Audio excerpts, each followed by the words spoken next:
Field से नहीं हूँ। मैं एक कलाकार हूँ, एक आर्टिस्ट हूँ, एक क्रिएटिव इंसान हूँ। और आप लोग बेहतर जानते हैं एजुकेशन के बारे में। इतने साल से आप एजुकेशन चला रहे हैं। पिछले कुछ साल से मेरा अनुभव हुआ है, चूंकि मैंने कुछ फिल्में की हैं। एक फिल्म थी तारे ज़मीं पर, और अभी हाल ही में मेरी जो फिल्म आई है थ्री इडियट्स, ये दोनों फिल्में एजुकेशन के टॉपिक पर हैं। तो लिहाजा मैं इस वजह से मैंने काफ़ी रिसर्च की एजुकेशन के ऊपर, और कुछ चीज़ें मेरे सामने आई हैं और वो चीज़ें मैं आपके सामने रखना चाह रहा हूँ। आज यहाँ पेरेंट्स हैं, एजुकेटर्स हैं, टीचर्स हैं, बच्चे भी हैं। हो सकता है पता नहीं मैं कितना सही बोल रहा हूँ, गलत बोल रहा हूँ, लेकिन मेरे कुछ विचार हैं जो मैं आपके सामने रखना चाहूँगा एजुकेशन से जो जिनका संबंध है। और वो ये कि सबसे पहले तो हर बच्चा ख़ास होता है। ये मैंने डिस्कवर किया अपने रिसर्च में। हर बच्चा ख़ास होता है। हर बच्चे में, हमारी तरह, आपकी तरह और हमारी तरह, हर बच्चे में कुछ ना कुछ काबिलियत होती है, कुछ ना कुछ कमज़ोरी होती है। मुझ में भी कमज़ोरी है, काबिलियत है। आप में भी कुछ ना कुछ काबिलियत और कमज़ोरी है, और हर बच्चे में कुछ ना कुछ कमज़ोरी और काबिलियत होती है। और हमें as parents, as elders, as education system, हमें हर बच्चे की खासियत को पहचानना है, उससे मदद करनी है। उसकी क्या खासियत है, उसका क्या दिल चाहता है, उसे किस चीज़ में खुशी मिलती है, वो हमें उसको हेल्प करना है कि हम उसको वो ढूंढ सके, और उसमें हमें सपोर्ट करना है। और जो उसकी कमज़ोरी है उसमें हमें उसको सपोर्ट करना है। मुझे अक्सर एजुकेशन इंस्टीट्यूट्स मुझे बोलते हैं कि हम हमारे स्कूल में सारे बच्चे पास होते हैं, हमारे स्कूल में सारे बच्चे फर्स्ट आते हैं, या हम जो बोर्ड एग्ज़ाम है उसमें हमारे सारे बच्चे पास होते हैं। मुझे एक सवाल पूछना है कि हमारे कितने बच्चे खुश हैं। सबसे बड़ा सवाल मेरा ये है, how many of our children are happy. और वो जो हैप्पीनेस कोशेंट है ना, वो मेरे लिए सबसे अहम है। क्योंकि देखिए, पढ़ाई लिखाई तो हम सीख ही लेते हैं। जब मुझे कोई चीज़ सीखनी होती है तो मैं कुछ ना कुछ करके सीख ही लेता हूँ। हमारी फिल्म थ्री इडियट्स जब रिलीज़ होने वाली थी, रिलीज़ से पहले हमने कई स्क्रीनिंग्स रखे थे, टेस्ट स्क्रीनिंग जिसको हम कहते हैं, जिसमें कि हम ऑडियंस, जैसे आप लोग हैं, उनको बुलाते हैं, फिल्म दिखाते हैं, उनसे पूछते हैं कि फ़िल्म कैसी लगी। ऐसे एक टेस्ट स्क्रीनिंग हमने किया था। बम्बई में एक फैक्ट्री में कारीगर लोग काम करते हैं, तो करीब 25-30 कारीगर आए थे उस स्क्रीनिंग में। स्क्रीनिंग के बाद एक कारीगर था, उसने मुझसे एक सवाल पूछा। उसने मुझसे ये पूछा, आप लोगों ने फिल्म देखी है थ्री इडियट्स? उसमें उसने मुझे एक सवाल पूछा जो बहुत कमाल का सवाल था। उसने मुझे ये सवाल पूछा कि सर, पिक्चर के अंत में हमें पता लगता है कि आप तो रणछोड़ दास थे ही नहीं, रैंचो तो थे ही नहीं आप, तो सर्टिफिकेट तो आपको मिला नहीं, वो तो जावेद जाफरी को मिल गया। तो आप इतने बड़े साइंटिस्ट कैसे बन गए? इतने बड़े पेटेंट्स, 400 पेटेंट्स, जापानी लोग आपके पीछे पड़े हैं, तो आपको सर्टिफिकेट तो मिला नहीं, तो आप इतने बड़े साइंटिस्ट कैसे बन गए? बहुत ही अहम सवाल है ये, बहुत ही इंपॉर्टेंट सवाल है।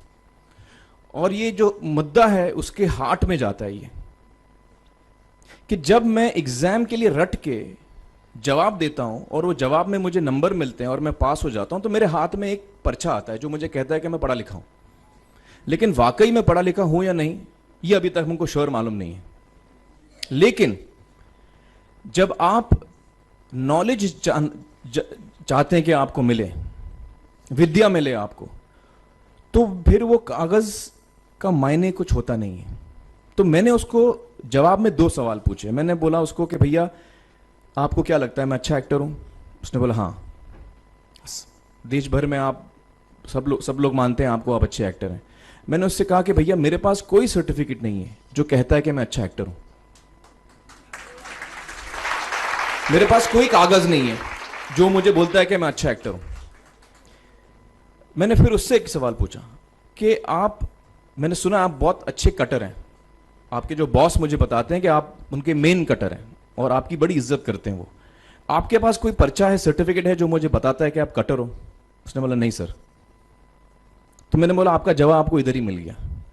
Education is beyond marks, education is beyond grades, education is what you learn. और मेरी इच्छा है कि हिंदुस्तान में हम एजुकेशन को इस नजरिए से देखें कि हम अपने बच्चों को वाकई शिक्षा दें, और शिक्षा हम खुशी से दें। क्योंकि शिक्षा में सिर्फ ज्ञान नहीं होता, शिक्षा में एक और चीज मिली हुई होती है, वो ये है कि हम अपने बच्चों को डेवलप करते हैं एज ह्यूमन बींग्स। आगे चल के वो जिंदगी में अच्छे इंसान बने, आगे चल के वो अपने पैरों पे खड़े रह सकें, आगे चल के वो इज्जत की जिंदगी जी सकें, आगे चल के वो दूसरों के बारे में ध्यान रखें, आगे चल के वो किसी के चेहरे पे मुस्कुराहट ला सकें, आगे चल के वो किसी की मदद कर सकें। This is what we should develop of our children. ये मेरी फीलिंग है। मैं जहां भी देखता हूं, ये मेरे साथ भी हुआ है जब मैं छोटा था। जब से हमारे बच्चे छोटे होते हैं, जब से बच्चे पैदा होते हैं, बच्चा घर आता है, हम बच्चे को पूछते हैं भाई मार्क्स कितने मिले, फर्स्ट आया कि सेकंड आया? वो बोलता है सेकंड। सेकंड आया तो अरे फर्स्ट नहीं आया, डांट पड़ती है उसको। जो बोलता है मैं 10th आया तो उसकी तो हालत ही बुरी हो जाती है। बच्चे को लगता है यार ये फर्स्ट आना बड़ा जरूरी है। उसको रेस में हम पूछते हैं तुम रेस में फर्स्ट आए कि सेकंड आए, में हम उसको बचपन से, जब से वो केजी लोअर केजी में होता है, जब लोअर केजी में रेस होती है, चमचा मुंह में लगा के उसमें नींबू डाल के भागते हैं। उसमें भी हम बच्चे को पूछते हैं अरे मेरा बेटा फर्स्ट आएगा, ला ओ बेटा मेरा फर्स्ट आना, मतलब पेरेंट्स चिल्ला रहे हैं बेटा भागो, मतलब नींबू लेके भागो। तो उसमें होता क्या है कि बच्चे को लगता है कि यार ये बड़ा जरूरी है। मेरे पेरेंट्स को हमेशा, मेरे पेरेंट्स मुझे एक ही सवाल पूछते हैं, मैं फर्स्ट आया कि नहीं। उसके जहन में ये बात बैठ जाती है कि मेरे को अव्वल आना है, मेरे को कंपीट करना है, मेरे को बाकी लोग से आगे निकलना है। टीचर्स भी यही सवाल उसको पूछते हैं आमतौर पे, ये मेरे साथ हुआ है। होता क्या है कि जब वो बच्चा 21 साल का होता है तो वो बड़ा सेल्फिश हो जाता है, और उसको सेल्फिश हमने बनाया, हमारे सिस्टम ने बनाया। वो अपने बारे में सोचता है और किसी के बारे में नहीं सोचता, क्योंकि यही हमने उसको ट्रेन किया है बचपन से। बचपन से हमने उसको यही ट्रेन किया कि बेटा तुम पहले आना, बाकी सब लोग को भूल जाओ। तो जब वो नौजवान बनता है तो उसका नजरिया सोसाइटी की तरफ यही हो जाता है कि भैया मुझे आगे बढ़ना है, बाकी सब बाय हुक और by crook I must succeed, I don't care about anybody else.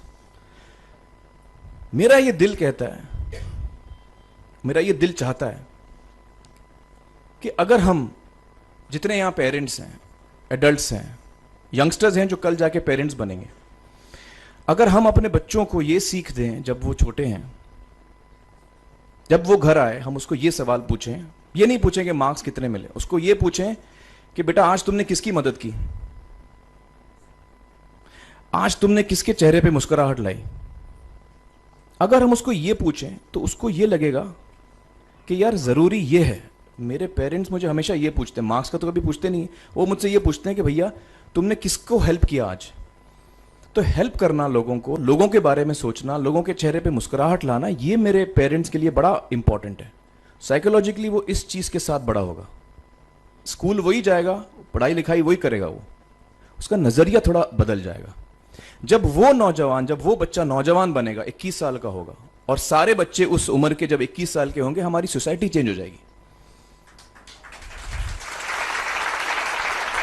क्योंकि तब हमारी सोसाइटी में ऐसे नौजवान होंगे जो खुद के बारे में नहीं सोच रहे, दूसरों के बारे में सोच रहे हैं। तो मुझे लगता है कि सबसे बड़ी चीज जो हमारे एजुकेशन सिस्टम में मैं देखना चाहूंगा, जो मैंने अपने स्कूल लाइफ में नहीं देखी, कि हमको ये अहमियत इस पे दी जा रही है कि हम अपने आसपास के बच्चों को कितना हेल्प कर रहे हैं। ये एक बहुत बड़ी तब्दीली अगर आ जाए तो मुझे लगता है कि हमारा देश बहुत सुधर सकता है, बहुत बदल सकता है, हम बहुत